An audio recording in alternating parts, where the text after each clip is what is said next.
En el Evangelio según San Marcos, el término griego dódeca, que nosotros traducimos por 12, aparece 14 veces. 4 de esas veces aparece como un número. 12 años hacía que la mujer que sufría de hemorragias padecía este mal del que Jesús la liberó. 12 años tenía la hija de Jairo cuando fue devuelta a la vida por el poder taumatúrgico de Jesús. 12 fueron las canastas que se llenaron con las sobras de la primera multiplicación. Y esto se repite 2 veces porque en el relato de la segunda multiplicación Jesús va a recordar: ¿acaso no fueron 12 las canastas que sobraron? Pero las otras 10 veces, este 12, que comúnmente en nuestras traducciones aparece en mayúscula, se refiere a una institución, a un grupo particular de personas elegidas por Jesús, que muchas veces nosotros confundimos con los discípulos o con los apóstoles, que son otras categorías, porque discípulos había varones y mujeres, y apóstoles también había varones y mujeres. De hecho, el apóstol de los apóstoles, María Magdalena, una mujer. En cambio, los 12 eran 12 varones galileos, que significaban de alguna manera la continuidad con la tradición judía. Los 12 hijos de Jacob, que formaron el origen del judaísmo como se conocía en tiempos de Jesús. El número 12 está muchísimas veces en la Escritura, tiene un valor simbólico muy grande. Los hijos de Ismael, el primer hijo biológico reconocido de Abraham, también fueron 12. En el Apocalipsis tenemos muchas veces el término 12, hay altares levantados en honor a Yahvé, hecho de 12 piedras, las 12 puertas. Bueno, el término 12 aparece muchísimas veces, pero cuando aparece con mayúscula se refiere a este pequeño grupo elegido por Jesús, según Marcos capítulo 3, para que estuvieran con él y para enviarlos a predicar.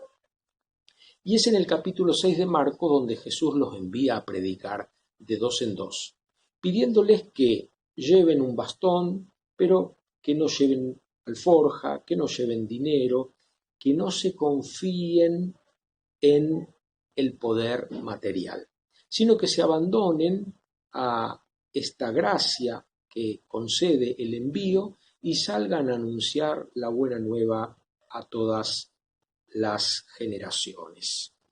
Yo creo que esta imagen de los 12, que lamentablemente nuestra tradición católica romana ha identificado siempre con los apóstoles y con el origen del episcopado, pero creo que si analizamos bien el uso que se le da en la escritura, no era esta la idea original, sino este grupo de personas más íntimas que estaban con Jesús, que lo acompañaban a todas partes y que iban aprendiendo de él este nuevo modo de ser eclesía, asamblea congregada, porque Israel también es una eclesía, una asamblea congregada, que tiene su origen en estos 12 hijos de Jacob.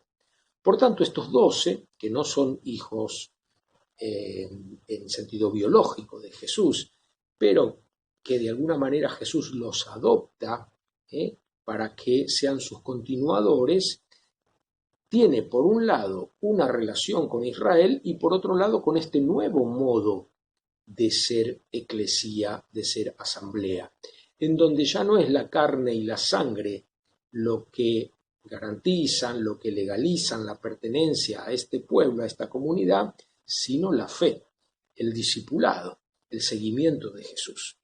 Decíamos entonces que Marcos en el capítulo 3 habla de estos 12 que Jesús llama más cerca para que estuvieran con él y para después enviarlos a predicar.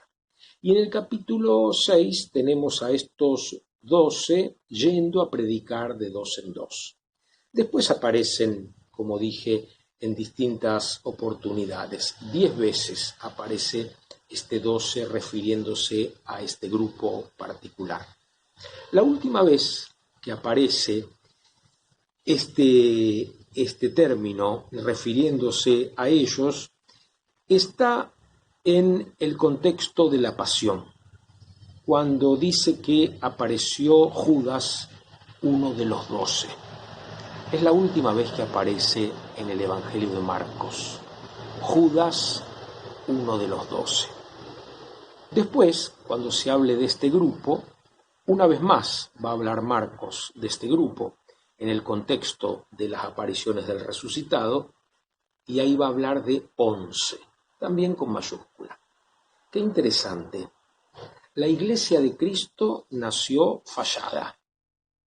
Jesús había elegido 12, pero después de su muerte y resurrección solo se encontró con 11.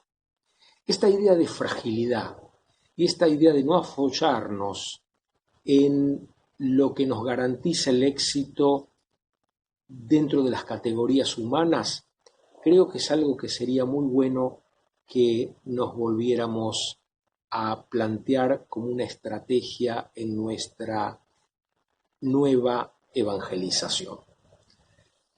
Hace poco, un gran amigo mío, el padre Atilio, me decía, es que nosotros fuimos mal evangelizados.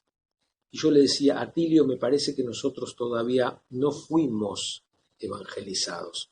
La mayoría de nosotros fuimos adoctrinados.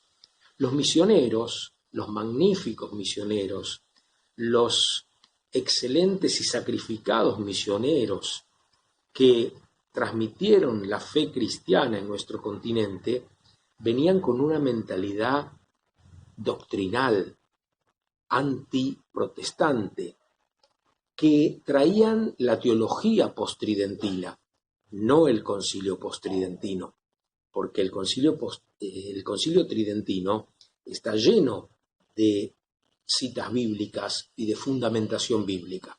Pero la teología que se elaboró después de Trento fue tremendamente doctrinal y anti-evangélica. Por eso, ese sesgo de transmisión de la fe que nos ha conformado como iglesia en este continente es lo que ahora debemos animar bíblicamente y por tanto evangelizar, llenar de evangelio. En una oportunidad leí un artículo muy interesante, no me acuerdo dónde, que decía, hay que evangelizar Fátima. Muchas manifestaciones religiosas son indudablemente experiencias de fe, son lugares de fe, pero a veces estamos lejos de ser fe cristiana. Por eso, volvamos a desprendernos de lo que nos da seguridad. Tomemos el bastón para apoyarnos y no caer a cada paso en el camino. Pero confiemos solo en Dios, sabiendo que en realidad nosotros no derivamos de los 12, sino de los 11. O sea, que ya nacimos fallados. Que esta iglesia, santa y pecadora, como decían muchos padres de la iglesia, sancta et meretrix, santa y prostituta, según el decir de Agustín, que esta iglesia que nos contiene tome nuevamente conciencia de su fragilidad y dé gracias al Señor por esta fragilidad, porque de donde nosotros somos débiles, Él es fuerte.